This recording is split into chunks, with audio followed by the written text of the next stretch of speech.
Hello and welcome. Today in this video, we're going to cover how you can add an audio element to your beehiiv newsletter posts.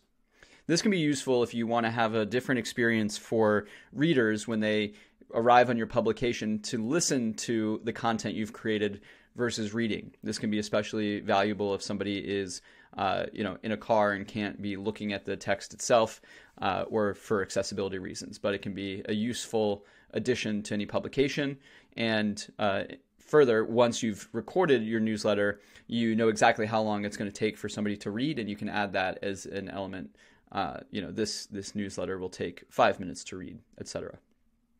So after watching this video, you're going to be able to record an audio version of your beehiiv newsletter, as well as publish that audio to the web version of your post. In order to get this done, we're going to use a tool called QuickTime if you're using Mac or some sort of similar software for the audio recording portion.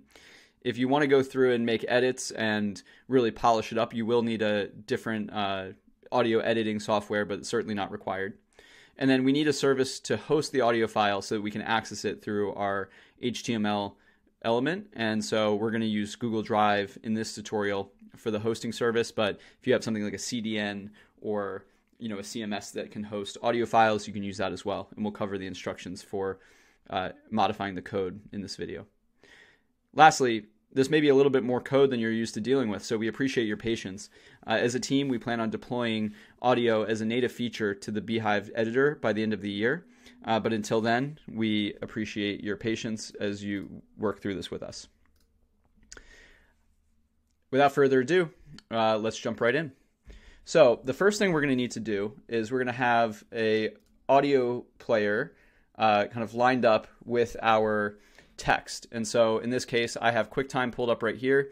And what I would do is go through the newsletter once it's complete and basically just read through what we have here.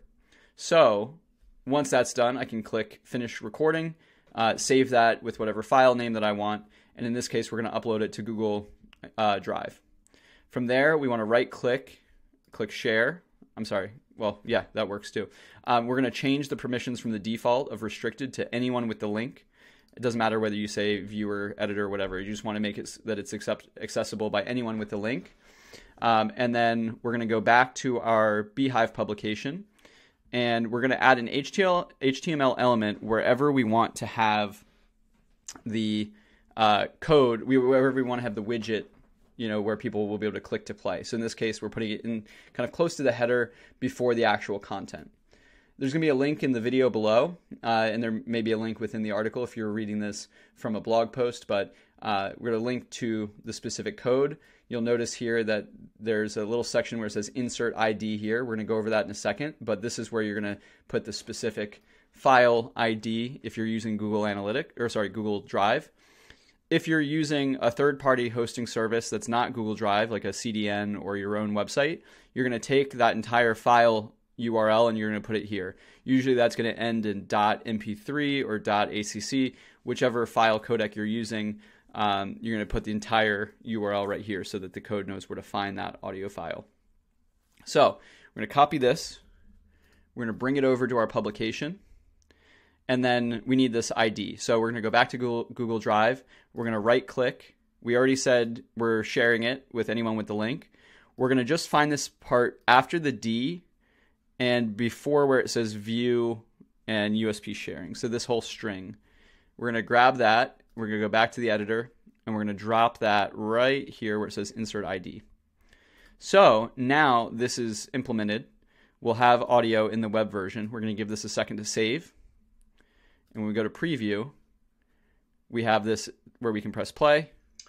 It's going to play some audio. It tells us how long it is, and we're good to go. You'll notice that it doesn't show up in the web version because email. It doesn't show up in the email version because email doesn't support the audio element within HTML. This is a limitation of all email, not just beehiiv. So in that case, we're good to go. We have it fully implemented. You could either do this after you send the email or before you send the email, whichever way. But when you go to the main publication, it's now going to show up here. Users can listen to today's edition versus simply reading it. I hope this was valuable. Let us know what you think in the comments below. We look forward to seeing what you build, and we look forward to growing right alongside you. Thank you so much. Have a great day.